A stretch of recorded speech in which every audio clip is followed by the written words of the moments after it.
If you've ever said to yourself, I think using a Cricut machine is just too hard, then this episode is for you, because I'm going to show you just how easy it is to use a Cricut machine. I'm going to walk you through step by step to get you going. Plus, I have an exciting giveaway that I'm going to share with you somewhere in this episode. So let's get started.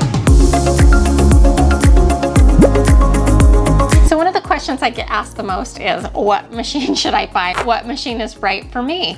And that really kind of depends. I have all three machines that they currently sell through Cricut right now. So hopefully I can help answer that as I tell you about each one of these machines. So this first one is a Cricut Joy. They just released this last year, and it's really small, it's portable, and you can run it from a computer, but most people use the Cricut Joy app on their cell phone. So this is really good if you have not a lot of space. It's portable, and it's great for labels, kind of longer signs, and card making. So the maximum width that a Cricut Joy can cut is 5.5 inches. They also have a mat if you want to use a mat. So lots of options on it. It's really small, it doesn't take up a lot of space. It's a fun little machine. So if you're a little nervous to try out one of the bigger machines and you're tight on space, then this one would be a good place to start. The Cricut Joy, I believe, retails for around $179 right now as of the date of this video. So the Cricut Explore Air 2 is their entry-level full-size machine, and it's what I would probably recommend for most crafters and DIYers. It does quite a lot. It cuts over 100 materials, everything including cardstock, vinyl, iron-on, and just a whole host of other materials. It's so much fun to have.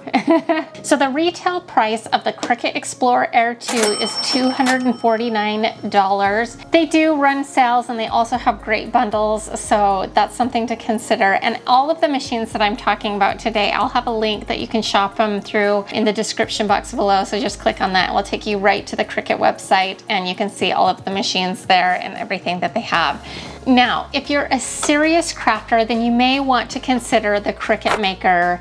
This is their Mac Daddy machine. It's awesome. It does so much. Everything that this machine does, it does, but it also can cut thicker items like leather and thin wood, and it can engrave metal, and it can cut fabric easily. So the Cricut Maker can cut over 300 materials. It's awesome. So this machine is really cool in what it can do. So if you're a serious crafter, you like to sew, if you're a quilter, if you're into making jewelry, then you may want to consider a Cricut Maker. And this one retails for $399. So you've got your entry-level one, then your kind of middle of the road one, and then this is your Mac Daddy machine. So what's awesome about all of these machines is you can connect them with a USB port, but they all have Bluetooth technology. So that means you can run it wirelessly. If your computer's over this area in the room and your machine's on that end, it doesn't matter. You can still cut and not have to connect it, which is awesome. And I'm going to show you how to do that. And honestly, I love all of them, really for different reasons, but I do find myself using the two bigger machines a little bit more than this one, but this one's fun too. Out of all three, if I were to recommend one the most, it's probably the Explore Air 2. But if you want all of that added capability and function and all of the little bells and whistles, I think you would not regret getting a Cricut Maker. I get a lot of people telling me all the time that they haven't pulled their machines out of the box. Get them out of the box. It's not that hard. We're gonna get you going on this episode, I promise. Now, when you first get your machine, you're gonna need to set up Cricut Design Space, and that's really easy to do. Okay, so I just wanted to give you a quick Design Space tutorial. Now, I've already set mine up, so I'm gonna see how far it lets me go in this process, but what we're going to do is pretend that I hadn't already set it up, and we'll see what happens. So we're going to just click on Product Setup, and then we're going to just click on Smart Cutting Machine, and then you're going to select your machine. Since I've got my Cricut Maker hooked up to my computer right now, we're going to select that, and then you'll fill in your information. Now, I already have an account, so I'm going to hit Sign In. Once you create an account, it will kind of walk you through the process as well. Well, okay, so it's going to let me go. So it wants you to have 10 inches behind your Cricut Maker, and this is just so that your mat has room to move. You're going to connect the power to your unit, and then you're going to connect it to the computer. This is Update, And we are up to date, so we are good. So next, yeah, so it shows that I already have mine set up, but you can see how easy it is to use this process, and it will really hold your hand and walk you through it and make it so simple for you. All right, so then it's gonna have you do a test cut, and so you can just pick one of these images, and let's do that, Papa Bear. So then it shows you how to line up on the mat. It's gonna have you do a test cut. To open the Cricut Maker, all you need to do is lift the lid and it automatically pops open. We're gonna put in our fine point blade. And then you're gonna make sure that you are lined up, and see how in the picture here, it shows that there's a little bit of a gap there. You don't put it all the way, you just kind of try to balance them between the two guiders. And then to load the mat, you hit the button.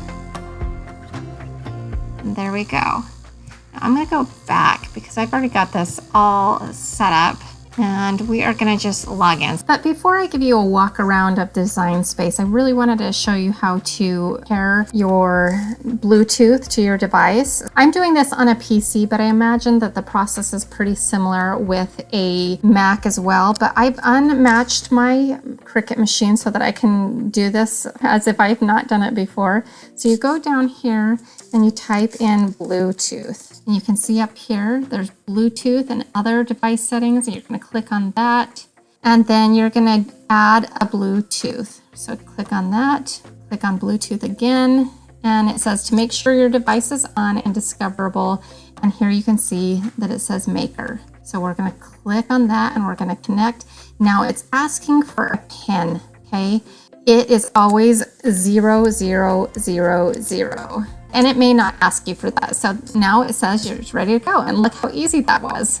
Now I'm going to give you a walk around of Design Space. Now up here you can select what machine you're going to use. If you have more than one machine, it gives you a drop down of all the ones that you've got installed. And I'm going to be using my Cricut Maker right now, so we'll select that, and then we're going to do New Project. Now I kind of wanted to give you a walk around of what we've got here and just a simple tutorial. This is where you can do a new project. If you're already working on one and you want to start a new one, you can do it within the Design Space here, and so you just click on that. Then you've got the option on the left hand side here of using templates. Now you click on that and it gives you a whole bunch of options, including like t-shirts and cards and all of that, all ready to go. So you can go up here, men's short sleeves, small, whatever. So, and then you can go over here to projects, and these are ready to go projects. So if you aren't sure what to do, these projects are ready to go, and it kind of walks you through these. And so that's an option for you. So you've got some earrings. I've made those on this channel before, and that's kind of fun. So you can see all of the projects that you can do, and it's a lot of fun. Now, images. Images, you can search in, let's just type in any word you want, and you can type in home, and it gives you all of these pre-designed images. And you can see this little A here. This is part of the Design Space. Like if they have a membership, I think right now it's $9.99 a month, and it gives you access to all of these. Now they do have some that are free, but a lot of them are part of that membership. Now you don't need to have the membership to use this. You can do your own designing and your own images, but this just shows you, just for the word home, there's over 4,600 results. So you can see that there is a lot to choose from of ready to go projects. So that is a really good feature and benefit. Now we're going to go into text, and actually we're going to do new because I'm not making a t-shirt, so we'll just get rid of that. And then in text, you can just go in and I'm going to put in designedtothenines. And this is the traditional Cricut font that's so well known. But if you go up here, you can see that Cricut has a ton of fonts to choose from, especially if you have their Access membership. So you can click on that one. It's kind of fun. Now you've seen on my channel that I do a lot of custom fonts. You'd find those under System. Now they will populate here if you've uploaded them into your computer already. So if you've downloaded fonts from dafont.com, they should show up here. And so you can see that all of the fonts that I've downloaded onto my computer are here. And I'm just gonna select one here. Let's see. Let's go with Rostella's one of my favorites here. It's going to show up kind of spaced out. Now, if you want to adjust the spacing, you go up to letter spacing, and to get it a little closer together or spread it apart, you can use the arrows. Now, even when you scoot it together, sometimes you get these little odd spaces and gaps. So what you might want to do in that situation is you go up to advanced, click on the drop down, and then you hit ungroup letters. You can like highlight what letters you want to move over, and we can just move them all over like so. Or if you want to just move over one letter, then you can just move that. Also, if you want to like kind of make one letter a little bit bigger, make the N a little bit bigger as well.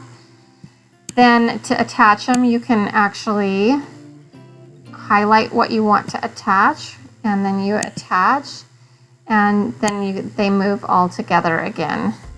If you want to detach, you can just click on again and detach, because I feel like we need to bump this over again and maybe get this landed. Okay, so then we're going to highlight and attach, and then we will highlight and attach this, and then we've got it. If you're just making final, you can just go with that. But if you want to make a stencil, what I like to do is go over to shapes. Now, this is not absolutely necessary, but I do like to do this just because it makes it a little bit easier. That way I can match up the stencil to fit perfectly on our project blank, and it helps lining things up. But this is also a good tutorial if you want to know how to use the shape option anyway. So using the diagonal arrow, you can just shrink and expand to the size you want. And you can use the curved arrow to help you kind of rotate it if you want to change the direction. But if you want to do more precise dimensions, you can go up to the top here, and if it's locked, you just put in one dimension. Say we put in 3 inches, then obviously it will automatically populate the 3 onto the other slot and keep everything nice and square. Now, if you want to do a rectangle, all you need to do is just hit the lock, which will unlock it, and then you can put in whatever dimensions you want the rectangle to be. The same goes for all of your shapes. If you want to send this behind the lettering, then you just go up to arrange, and you can send the shape to the back. And you can see here that our rectangle is not quite big enough, and so we can also, while it's unlocked, drag and shape it however we want.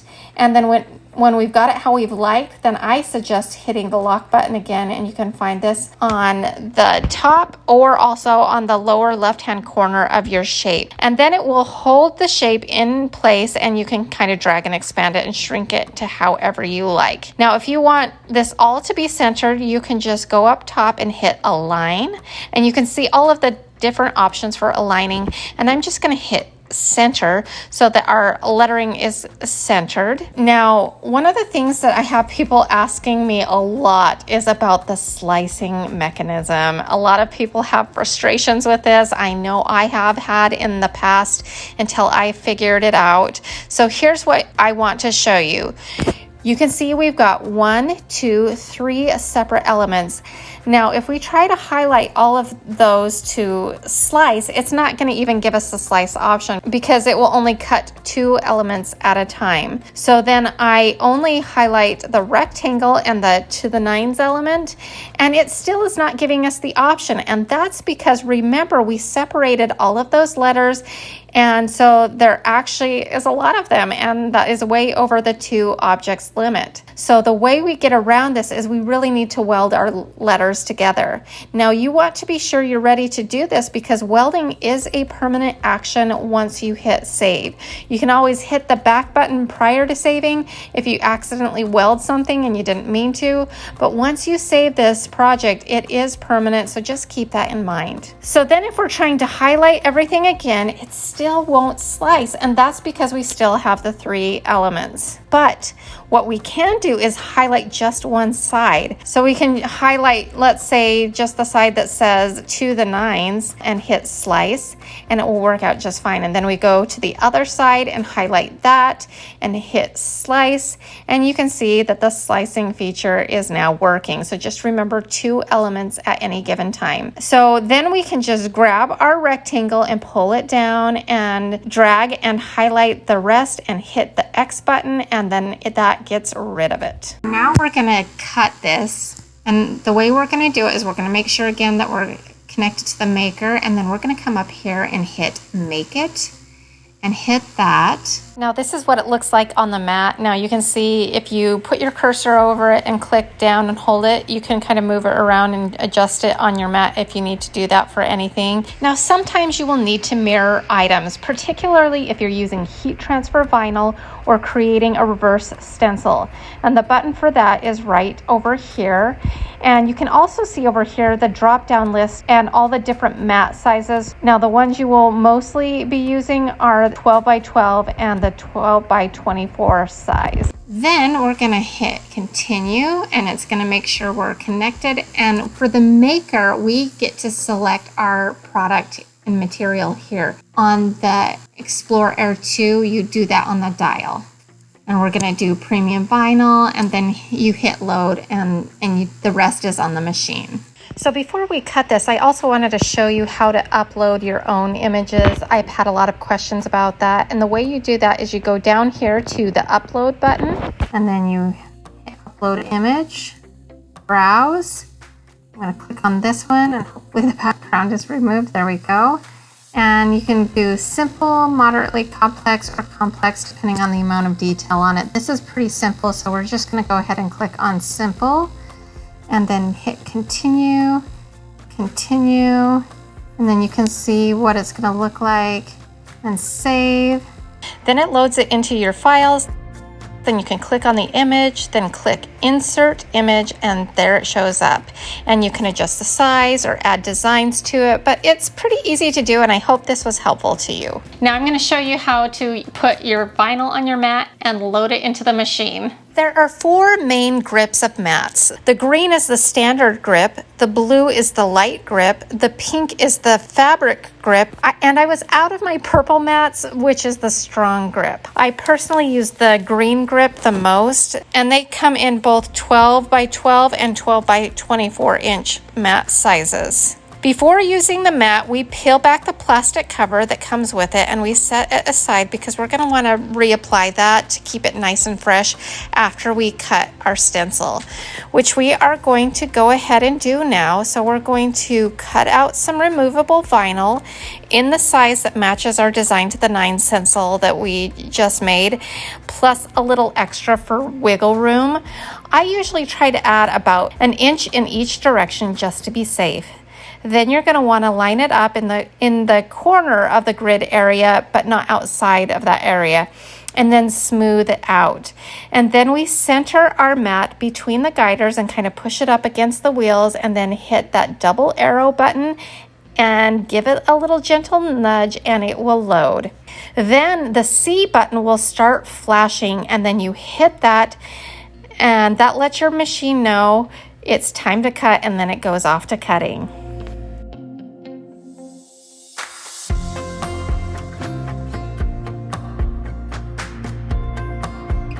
Okay, so now that we have it cut, I'm going to show you how to unload, and it's the same way as you load it. You just hit that double arrow button and it unloads your mat. Now I'm going to show you how to weed it. To weed it, you use one of these weeding tools right here, and you take it and you hook and remove the parts that you don't want to use. So if you're doing a stencil, you will actually peel away the image where you want the paint to apply. If you're doing it as a vinyl, then you remove that excess. So it just depends on whether you're doing lettering or a stencil, which you remove.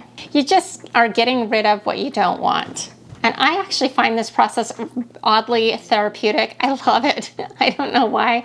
Now that we've got it weeded, how do we take this vinyl and put it on the item that we want to put it on? So then you're gonna need transfer tape. So you peel back the backing of the transfer tape, and you can kind of do this as you go. It depends on the size of the project. If you're doing like a big project, I would just peel back a corner, get everything lined up, and kind of peel it back as you go and smooth it out as you go so it doesn't pucker or get any weird folds in it. But if you have a smaller project, you can just take the whole backing off and then just stick it right on top and then smooth it down into place. And you're going to be using a scraper tool that looks like this, and you rub the back of that vinyl really good until it's stuck. Now you can peel it back one of two different ways. You can peel it back from the top and pull the transfer tape up that way. I do it that way sometimes, but I found the better way initially is to peel it up from the underside, because I feel like I have better results there. If something's sticking, I can get my little weeding tool and kind of help it stay into place, so that's really handy. You can do the same technique by peeling off the back, and then all you're going to do is take your vinyl and very carefully kind of line it up with where you're going to put it before you set it down, and then you gradually press it into place. Then you take your scraper tool again and you kind of rub it on the back side to make it stick back down onto the hard surface, and then you peel that back. Just because I don't like to leave things unfinished, let's finish this project out.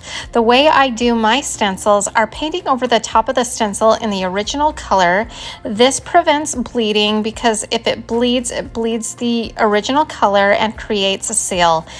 Then I wanted to try out this Rub and Buff product for a while now, and so I just take some of this gold Rub and Buff and rub it onto our stencil, making sure it's fully filled in, and it dries really quick. It's pretty awesome.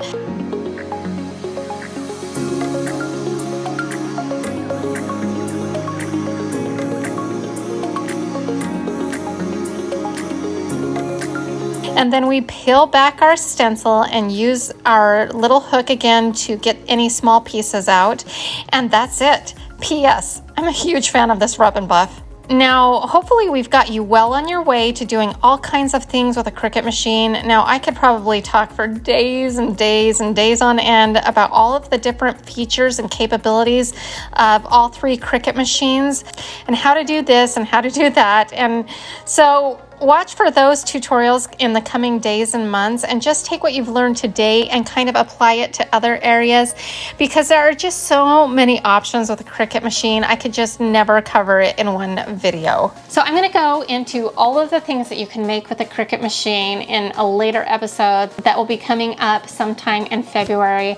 Now, this is part of a 3-part series that I'm going to be doing, and in this 3-part series I am going to be giving away a Cricut Explore Air 2, which is the one that I recommend the most. In order to enter, I'm going to give you a secret word this episode and a secret word in my number 2 episode, and in the 3rd episode is where I'm going to announce the winners. The secret word for this episode is, I'm going to make it real easy for you. We're going to go with Cricut. And the way to enter is you need to comment on this episode and comment on the next episode. That's it, and you have to use the secret word. And that one will be coming up sometime in February. And again, in that 3rd episode is where I'm going to announce the winner. I announced it on my community page last time and people were confused. So I'm going to make it easy. On that 3rd episode, somewhere within the episode, I will announce that. And that will be in March, sometime early March. So more details on that will be coming. And make sure you subscribe so you don't miss a notification on when I upload episodes, because I'm not going to tell you exactly the date that I'm going to upload that next Cricut episode. So you're going to have to pay attention. So if you enjoyed this episode, here's another one that I think you'll enjoy as well. And to all of my DIY Niners, I just want to tell you that you are more powerful than you know. We'll see you next time. Bye.